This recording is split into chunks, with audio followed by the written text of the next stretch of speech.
Mes chers collègues, c'est toujours important et intéressant de parler des emplois régionaux, parce que ça nous permet finalement de rappeler aussi la philosophie, si j'ose dire, de la stratégie régionale en matière de gestion budgétaire et en matière de priorisation des investissements et donc des affectations des personnels régionaux. Puisque sous l'impulsion de Valérie Pécresse depuis 2015, nous avons fait de la région Île-de-France une collectivité d'investissement avec une hausse des investissements de plus de 75% et une baisse de 15% du fonctionnement, des dépenses de fonctionnement, avec une chasse drastique au gaspillage notamment, ce qui nous permet de fait d'investir dans les lycées, d'investir dans les transports, d'investir dans le développement économique, bref, d'investir dans l'amélioration concrète de la qualité de vie et dans le quotidien des Franciliens. Et donc nous assumons cette stratégie qui consiste en moins de personnel administratif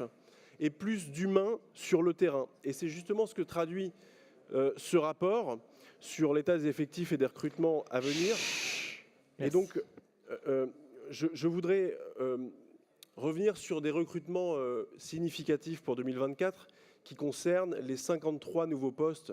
qui vont permettre de renforcer les brigades régionales de sécurité. C'était une promesse de campagne de Valérie Pécresse qui sera bientôt honorée, le doublement des brigades régionales de sécurité pour passer de 50 à 100 le nombre d'agents qui les composent. Les brigades régionales de sécurité, ce sont 10 équipes, bientôt 20, chacune composée de 5 agents, éducateurs, spécialistes de la sécurité et de la prévention,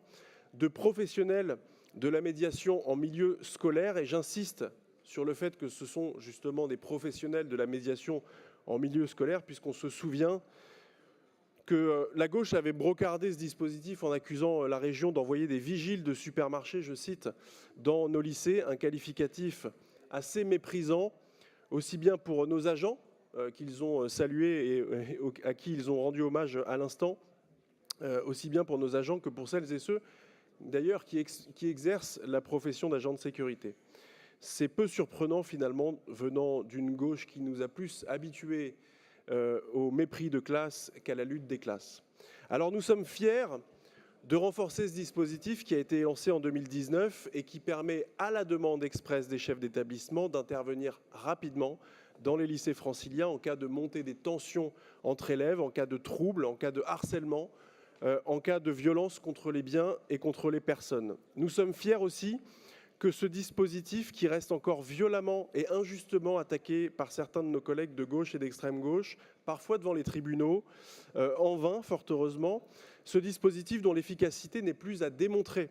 1500 interventions en moyenne chaque année depuis 2019, et surtout un dispositif qui est plébiscité par les proviseurs, mais également par l'ensemble de la communauté éducative, par les parents et par les élèves. Et enfin, nous sommes fiers, puisqu'il faut se réjouir lorsque la région Île-de-France innove et est pionnière finalement en matière de sécurité dans les lycées, puisque ce dispositif a fait des petits, puisque d'autres conseils régionaux se sont inspirés de nos BRS et les ont même complètement copiés dans leur région. Donc sans rancune, évidemment, les bonnes idées, nous les partageons volontiers. Je profite de cette prise de parole pour évidemment rendre hommage au nom du groupe à l'ensemble des agents de la région, y compris aux agents des brigades régionales de sécurité et aux futurs agents des brigades régionales de sécurité. Et évidemment, nous voterons favorablement ce rapport. Merci beaucoup, monsieur.